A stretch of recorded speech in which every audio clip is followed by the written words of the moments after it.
आज हम कक्षा 12वीं अर्थशास्त्र के विषय पढ़ेंगे।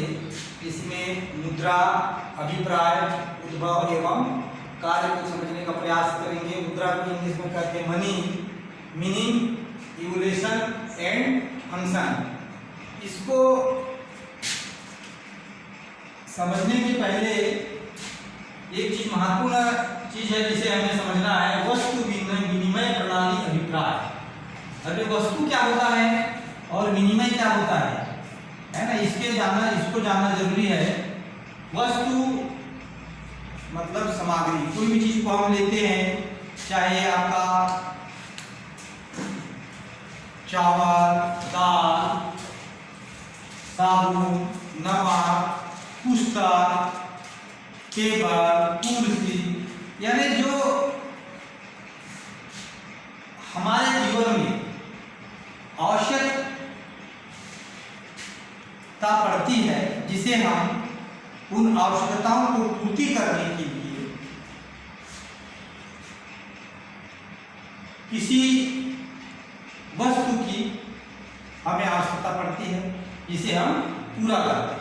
तो प्रारंभ में क्या हुआ बच्चों, वस्तु विनिमय प्रणाली है। वस्तु विनिमय मतलब कोई वस्तु हमारे पास है सपोज, और हमें दूसरे वस्तु की आवश्यकता है। वस्तु मतलब समझ गए आप कि वस्तु मतलब जो हमारे उपयोगी हो, जिनकी हमें आवश्यकता है और वो दूसरों के पास भी है, यानी एक मनुष्यों के पास, और हमें उसको लेन देन करना है। मान लो हमारे पास गेहूं का उत्पादन है, गेहूं हमारे यहाँ है, और हमारे पास चावल नहीं है, तो हमें चावल की जरूरत पड़ेगी। या हमारे पास कपड़ा है, कपास है, तो क्या हमारा दैनिक जीवन की आवश्यकताएं पूर्ति हो जाएंगी? नहीं होगी। मतलब अदला बदली, सामान्य भाषा में क्या कहेंगे हम, अदला बदली, एक्सचेंज, विनिमय करना, लेना देना। तो उस समय क्या था, शुरुआत के समय जब मुद्रा मतलब रुपया पैसा, मुद्रा का प्रचलन नहीं हुआ था, या मुद्रा की उत्पत्ति नहीं हुई थी, या मुद्रा का प्रयोग नहीं हुआ था। उसके पहले मनुष्य लोग, मानव लोग अपने आवश्यकताओं को पूर्ति करने के लिए एक वस्तु के बदले दूसरी वस्तु को दे करके और उनसे वस्तु ले करके अपनी आवश्यकताओं की पूर्ति करते थे और अपना काम को पूर्ण करते थे। अर्थात वस्तु विनिमय प्रणाली के को हम क्या कर सकते हैं, अदला बदली, अदला और बदला मतलब देना और लेना प्रणाली भी कहते हैं। मुद्रा के माध्यम के बिना एक वस्तु अथवा सेवा का दूसरी वस्तु अथवा सेवा के साथ साथ सीधा विनिमय ही अदल बदल अथवा वस्तु विनिमय प्रणाली कहलाती है। इसके एक अर्थशास्त्री एस ई थॉमस के अनुसार एक वस्तु का दूसरी वस्तु से प्रत्यक्ष विनिमय वस्तु विनिमय कहलाता है। अर्थात दो पक्षों के बीच में एक वस्तु को देकर दूसरी वस्तु को हासिल करना, यही क्या कहलाता है, वस्तु विनिमय कहलाता है। वस्तु विनिमय क्यों आवश्यक है? क्या बिना वस्तु विनिमय के हम अपनी आवश्यकताओं को पूर्ति कर पाएंगे? नहीं कर पाएंगे, क्योंकि समाज में प्रत्येक वस्तु या प्रत्येक आवश्यकताएं की वस्तु प्रत्येक घर में उपलब्ध नहीं होती है। सामान्यतः हम समझने का प्रयास करें, मान लो हमारे पास कृषि का फार्म है, सब्जी भाजी का व्यापार है, हमारे पास सब्जियां किसी कृषक के यहाँ उत्पादन हो रही है, तो उसको उतने में उसकी दैनिक आवश्यकता की पूर्ति हो जाएगी? नहीं होगी। उनको चावल लेना पड़ेगा, उनको कपड़े लेना पड़ेगा, उनको और खाद्य सामग्री आपका जैसे चना लेना पड़ेगा और शक्कर लेना लेना पड़ेगा, गुड़ लेना पड़ेगा। मतलब जो दैनिक जीवन में उपयोगी है, मनुष्य को जीने के लिए आवश्यकताओं की पूर्ति पड़ती है, उसको पूरा करने के लिए उसको निश्चित है किसी न किसी के ऊपर डिपेंड रहना पड़ेगा।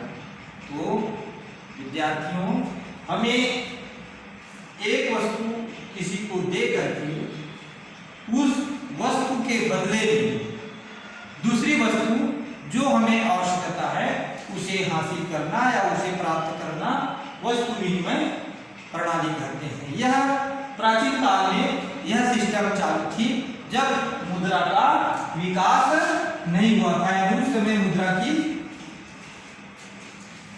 मुद्रा नहीं आया था।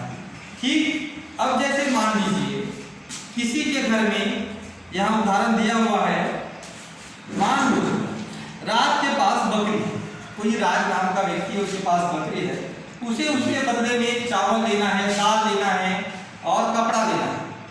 तो अब चावल का व्यापारी अलग हो गया, दाल का व्यापारी अलग हो गया, कपड़े का व्यापारी अलग हो गया।